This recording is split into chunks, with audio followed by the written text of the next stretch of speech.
So,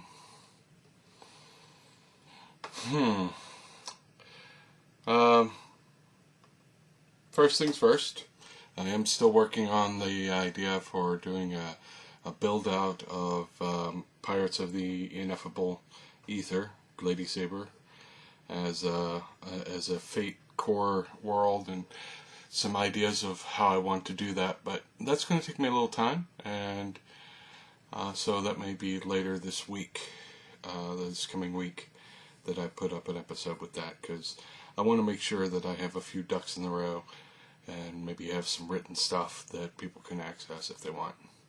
Just an idea. That's what I'm working on right in the background right now, along with some other things. Now, the subject of tonight's little ramble, I was reading a trade at work, a graphic novel. It was for Northlanders. Now, if you haven't read Northlanders, Northlanders is a sort of fairly straightforward tale of Vikings. It's not actually a single narrative all the way through. There are a lot of connected narratives. There are a lot of interchangeable characters that pop in and out of different storylines. There are characters that appear throughout the whole series, off and on, with their own little stories. Often they were single issue stories, but sometimes they had several issue arcs, and so on. And I was reading The Plague Widow. Now, I should say up front, with Vikings, with Northlanders rather, they show the sort of Norse culture pretty well, and specifically, it talks about a broad swath of the northern civilizations in Dark Ages and Middle Ages Europe. And so you end up with stories of people from places like Orkney and Norway, and there's this, the Plague Widow actually takes place on the Volga River, and so, I mean, it's not just like one small little settlement. It's people from all over the region. And it is not mystical. In genre stuff, you often find the default is, well, we'll fall back onto something supernatural or science fiction-y to make it more interesting. Northlanders doesn't do that. Northlanders is just good, solid storytelling, and that's the way it should be. I think sometimes that you don't necessarily have to have supernatural elements to make good story. I'll come back to that in a moment. Anyways, Northlanders. Excellent series. I definitely recommend it for anybody who's looking for inspiration for playing or running a game with Norse culture as the basis. Because it deals with a lot of the constructs of those societies and the conflicts, the internal conflicts, which is something that is kind of hard to relay. It's sometimes simple to sort of show a monolithic version of a particular culture, but the northern cultures of Middle Ages and Dark Ages wasn't monolithic. They had some differences. They had some, internal differences and strifes, and it wasn't always a simple, clear-cut sort of thing. Now, that said, Plague Widow. So the Plague Widow is about a small village on the Volga River that finds itself encountering the plague. And it's never actually all that clear which plague this is, other than it's terrible. It's possibly smallpox, but honestly, I can't really say for sure. People are bleeding to death, so it's not pretty. It's definitely not pretty. And and and apparently the plague hits that region, and it's also winter, so that's awesome.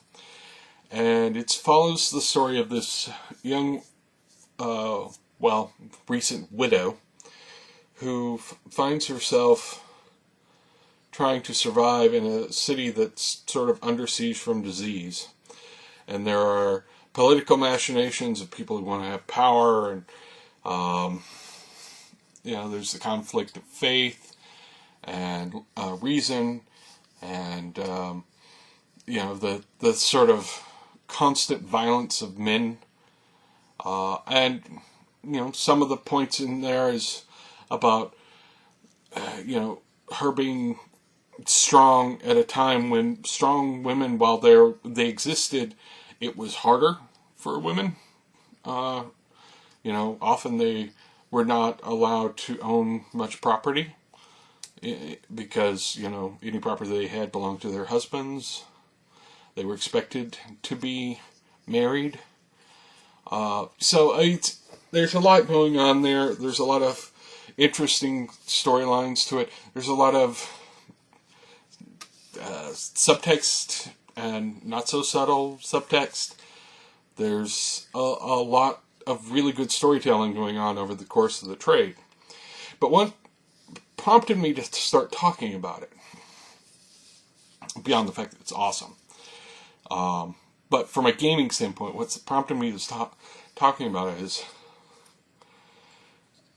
you don't often see in a lot of games the mundane problem being the central problem. They happen. There are certainly some games out there that do that. There's a great firefighter game in one of the Fate Worlds compilations. I think it's in Fate Worlds 1, I think. Where it's here's how you run a Fate game, where you're playing firefighters in a fire hall. That's kind of awesome. And to call a fire a mundane problem is, sort of underselling it far more than you should. But when I say a mundane problem, it's not you're fighting fire demons. It's not, there aren't orcs or goblins or anything like that going around setting the fires. You're fighting fires. Fires are enough problem. They are. D&D, I think 3.5 started to deal with it a little bit. 4th edition definitely made a big shot at trying to incorporate challenges that were not combat. And it never quite hit just right, but it's the right road, It's the right sort of...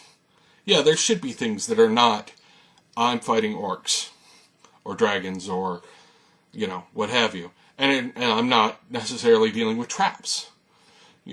I'm dealing with an earthquake, or an honest-to-goodness plague. There are clerics that have, cure disease and such, which is great, but there's a limit to how often they can cast it.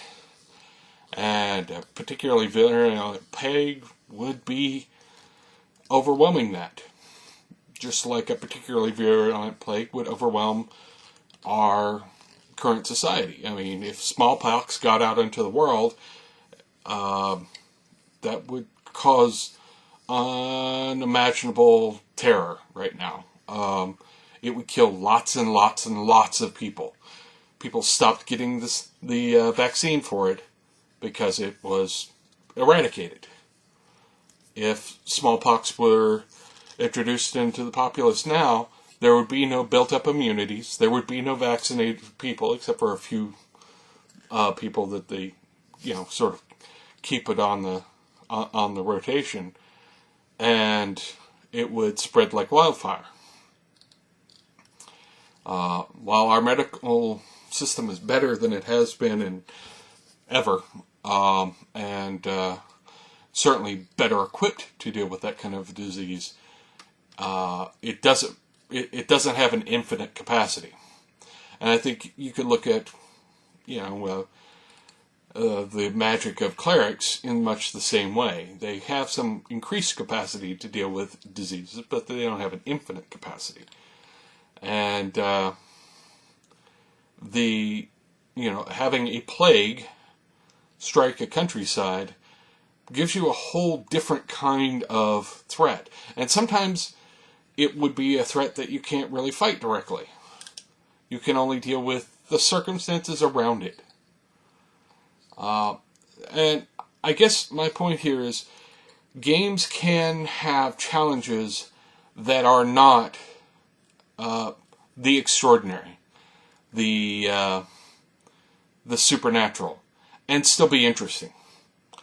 And honestly, to a certain extent, I feel like they should incorporate more sort of real-world problems to give the supernatural elements more gravitas, more power, less routine.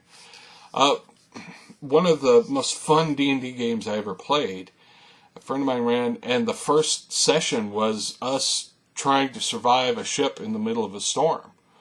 And very little of that challenge involved any kind of combat. We were in a storm trying to survive being on a ship. This is the sort of thing that can happen. This is the sort of thing that can be compelling and interesting, and I think we should do more with that in gaming. And, have your D&D game and your characters are stuck in the middle of a forest during a forest fire. You could do a whole session of them trying to survive a forest fire. Guess what? Not everybody does. It's not easy. Even professionals. They had, 19 of them die last year in a wildfire in, Arizona? People die all the time fighting fires. So, getting caught in a wildfire. Sure, you could have the wildfire started by a dragon who got pissed off and set fire to the forest. Or, wizard or what have you. But the mundane challenge there, and mundane it's not the right word, the natural challenge, I guess, of dealing with a fire can make for a really compelling scene and make a really compelling session. Your players may not know if they're going to make it or not, and they very rarely have an enemy to blame here. Make it so that they not only have to save themselves, but maybe save a small village that's about to get hit by this wildfire. How do they do that? I don't know. I think more challenges like that in your game make it more interesting.